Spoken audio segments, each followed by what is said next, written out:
कुल मिलाकर स्थिति ये है कि रोजगार के नाम पर धोखा युवाओं के साथ हो रहा है और इस व्यवस्था में सिवाय जुमलों के, आज चाहे वो बिहार का घोषणा पत्र जारी जुमलों के द्वारा किया जाए, चाहे प्रधानमंत्री या गृह मंत्री या दूसरे दूसरे नेताओं के द्वारा जुमले छोड़कर जनता को दिग्भ्रमित किया जाए, ये सारे के सारे काम करने का एकमात्र उद्देश्य है सत्ता में बने रहना। तो कहते हैं कि जीबी डाटा को एक कप क्यों, उसको तो पूरी तरह फ्री कर देना चाहिए, क्योंकि अंबानी ने बीएसएनएल को बर्बाद करने के लिए फ्री डेटा दिया था, अभी वो जारी रखे ना।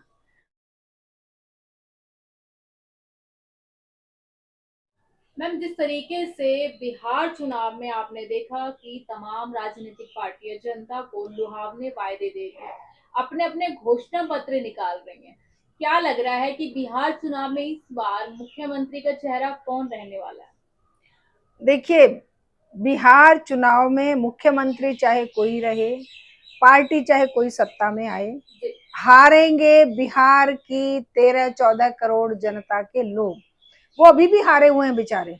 20 साल से जिस सुशासन का जो वो दिया हुआ है ना एक धोखा, उस धोखे में आज भी फ्री की रेवड़ियों के ऊपर बात करने वाले लोग आज खुद चुनाव की घोषणा के बाद से 10-10 हजार रुपए महिलाओं को दे रहे हैं। यानी आर्थिक मदद दे रहे हैं ना महिलाओं को। हाँ, आर्थिक मदद क्या एक मुश्त रकम दे देने से हो जाएगी? क्या उनके बच्चों को रोजगार नहीं चाहिए? क्या उनके बच्चों को उत्तम शिक्षा की गारंटी नहीं चाहिए? मोदी जी फैक्ट्री क्या लगाने की बात कर रहे हैं मैम? फैक्ट्रियां तो तब लगेंगी ना जब चलती हुई फैक्ट्रियां बंद हो रही हैं जो प्रोडक्शन का जो एक मैन्युफैक्चरिंग भारत को बनना चाहिए था, मैन्युफैक्चरिंग का एक जो सिस्टम बनना चाहिए था, उसे तो सिस्टमैटिक रूप से तबाह और बर्बाद कर दिया गया है। वो मोदी जी तो मैम हमेशा गारंटी देते कि बिहार बदलेंगे, बिहार का विकास करेंगे। नीतीश कुमार ने जो विकास किया बिहार में, वो कहीं ना कहीं तेजस्वी यादव के राज में संभव नहीं है। बिल्कुल वो करेंगे,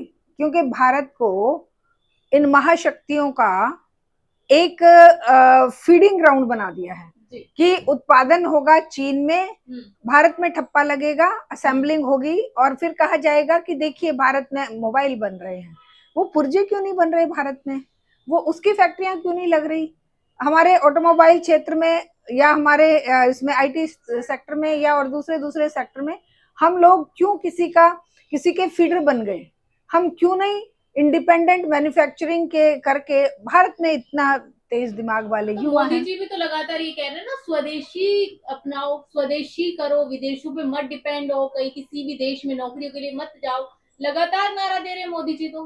हाँ बिल्कुल, वो मोदी जी का नारा तो बिल्कुल 100% हम उनके शब्दों पर फूल चढ़ाते हैं, उनका सम्मान करते हैं, क्योंकि मोदी जी खुद 200 के करीब देशों की मतलब पूरे विश्व में 200 के करीब देश हैं, सैकड़ों यात्राएं वो कर चुके हैं।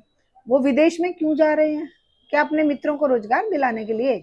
और वो विदेशी चश्मा, विदेशी घड़ी, विदेशी उनका कार, विदेशी उनके सर यहाँ से लेके नखून तक, पैर के नखून तक कुछ भी स्वदेशी नहीं है, केवल शब्दों के अलावा।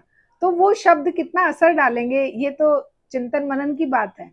क्योंकि आपने महात्मा बुद्ध की वो कहानी सुनी होगी कि एक माँ अपने बेटे को लेकर आई और बोली कि गुड़ बहुत खाता है, इसको जरा बताइए कि गुड़ खाना बुरी बात है।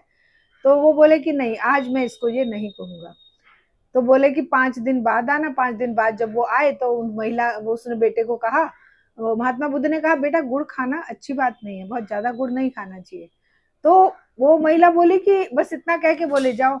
वो महिला बोली कि आपने इतनी सी बात के लिए 1 हफ्ते का समय दिया, ऐसा क्यों? बोले कि देखिए, जो मैं मुंह से बोलूंगा वो मैं अपने ऊपर अप्लाई करता हूँ कि नहीं, तभी वो असरदार होगा जब उसे मैं अपने पे लागू करूंगा।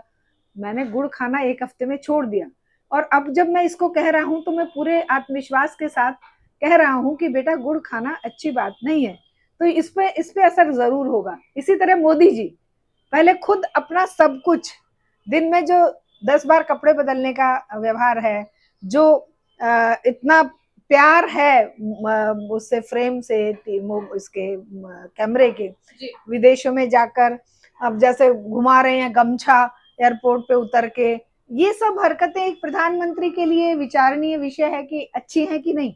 लेकिन स्वदेशी का राग हम अलापते रहें, हरकतें हम करते रहें, गुलामों जैसी, कि हम देखिए महाशक्ति पहले अमेरिका के पैरों में गिरे हुए थे, अमेरिका ने ठोकर मार दी, फिर हम चीन के पैरों में गिरने जा रहे हैं।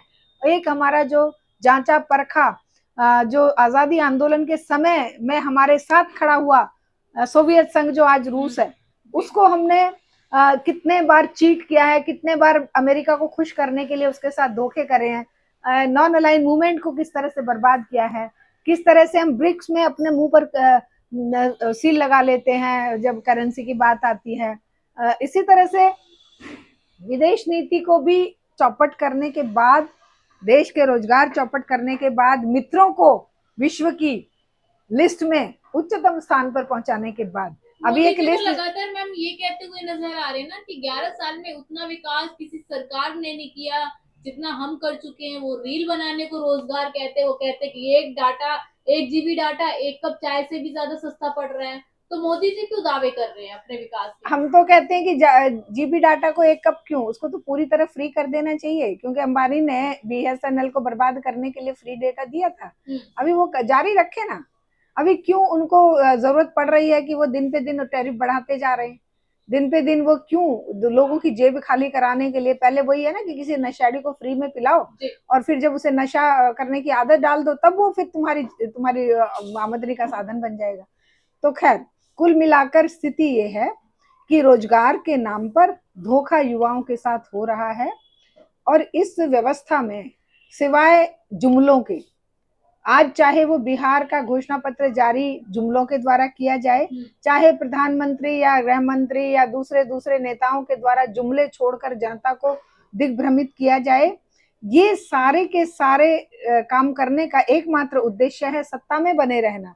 सत्ता में बने रहकर लगातार कह रहे ना कि अगर हमने आरजेडी को, यानी कि बिहार ने आरजेडी को मौका दिया, तो जिस तरीके से जो जंगल राज पहले बिहार में था वो वापस आ जाएगा, जनता का जो भी पैसा है वो लूट लेगी सरकार।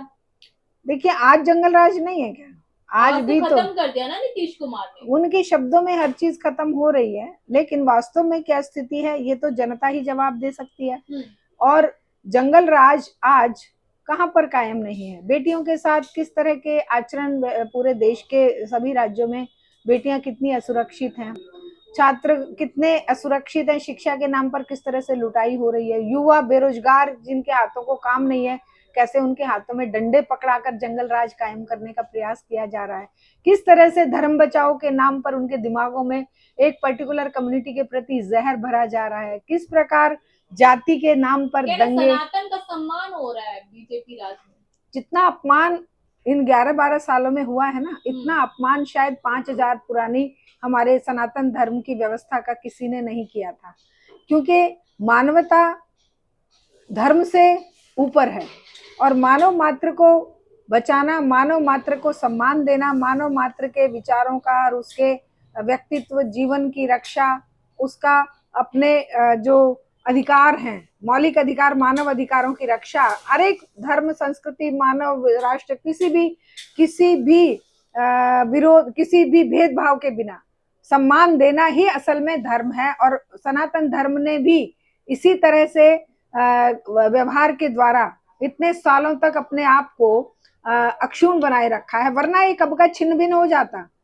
क्यों रोमन साम्राज्य बिखरे, क्यों यहूदी धर्म का इस तरह से ह्रास हुआ, क्यों मुस्लिम धर्म और इन सब धर्मों में धर्म युद्ध हुए? हम क्यों उस तरफ जा रहे हैं जिसको दुनिया हजारों साल पीछे छोड़ चुकी है? हम क्यों उस मानवता की हत्यारे बनने की तरफ अपने युवाओं को अग्रसर कर रहे हैं? जिस चीज को इतिहास नकार रहा है, जिस चीज को आज एक डेमोक्रेटिक साइंटिफिक चिंतन के द्वारा, एक जनतांत्रिक चिंतन के द्वारा, एक मानववादी चिंतन के द्वारा जिन चीजों को डिस्कार्ड किया जा चुका है, आज उन चीजों को आप जनता के, हमारे खास करके युवाओं के जहन में भरकर जहर बनाकर उनसे क्या चाहते हैं आप तो चले जाएंगे, ये सरकारें आनी जानी हैं, लेकिन ये जो युवा पीढ़ी बिना रोजगार के, बिना किसी साधन के अपने जीवन को जिएगी कैसे? फिर क्या ये एक दूसरे को मार मार के खाएंगे? धर्म कितना धर्म को लताड़ लेंगे? 15-20% लोगों को भगा दीजिए ना, रोका है किसी ने? आप उन्हें भगाएंगे नहीं, आप उनके ऊपर दोषारोपण करेंगे, आप उन्हें घुसपैठिए बताएंगे और जब भी चुनाव में जरूरत पड़ेगी उनकी वोट के लिए गले लगा लेंगे। पर अब तो बिहार में कह रहे हैं ना कि तमाम घुसपैठियों को नहीं रहने देंगे, अमित शाह मन से आहन कर रहे हैं। अब बांग्लादेश के राष्ट्रपति ने भारत के 7 राज्यों के हिस्सों को बांग्लादेश के मानचित्र में दिखाने का जो काम किया है, उस पर एक शब्द भी ना हमारे प्रधानमंत्री बोल पा रहे हैं, ना गृह मंत्री बोल पा रहे हैं, ना विदेश मंत्री बोल पा रहे, विपक्ष का कोई भी नेता नहीं बोल पा रहा है। तो ये घुसपैठिए अगर बाहर करने हैं तो हमारे देश का हिस्सा भी तुमने बांग्लादेश को सौंप देना है। घुसपैठियों की कहानी कहने वाले इस देश के महामंत्री, हमारे देश के प्रधानमंत्री या इस देश के जो तथाकथित चाणक्य हैं, वो क्या इस बात को जिस दिन पहली बार नहीं हुआ, ये बहुत बार हो चुका है, जिस दिन पहली बार ये नक्शा सामने आया उसी दिन क्या इसके ऊपर विरोध नहीं जताना चाहिए था? आप भारत के हिस्सों को चुपचाप बांग्लादेश का हिस्सा बनाए जाने पर, दिखाए जाने पर चुप रह जाते हैं, आप कुछ नहीं बोलते हैं। आप देश के अंदर कोहराम मचाएंगे और देश के बाहर भारत की बेइज्जती होती रहेगी, हम कुछ नहीं बोलेंगे क्या? देश की जनता कुछ नहीं, क्योंकि बेचारी जनता को तो तुमने धर्मांधता में उलझा दिया है।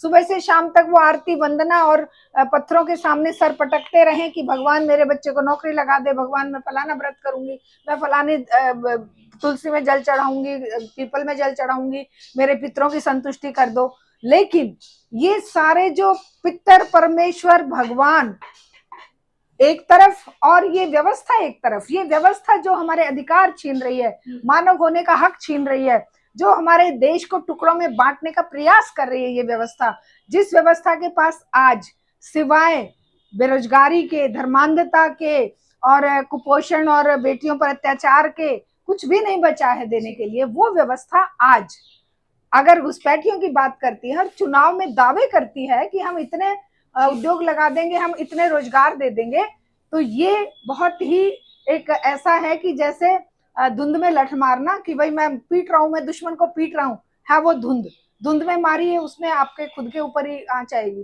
तो कुल मिलाकर इस देश के अंदर आज जन जागरूकता के साथ व्यवस्था के खिलाफ खड़े होने की जरूरत है। किसी जाति, मजहब या किसी क्षेत्र या किसी व्यक्ति विशेष के खिलाफ नहीं, इस देश की जनता को जागरूक होकर, राजनीतिक चेतना के साथ, सामाजिक चेतना के साथ शिक्षित होकर लड़ने की जरूरत है और इस व्यवस्था को उखाड़ फेंक कर एक जनतांत्रिक व्यवस्था सचमुच की कायम करने की व्यवस्था है, जो कि चुनाव के द्वारा नहीं, ये होगी तो जन आंदोलनों के द्वारा। बहुत बहुत धन्यवाद।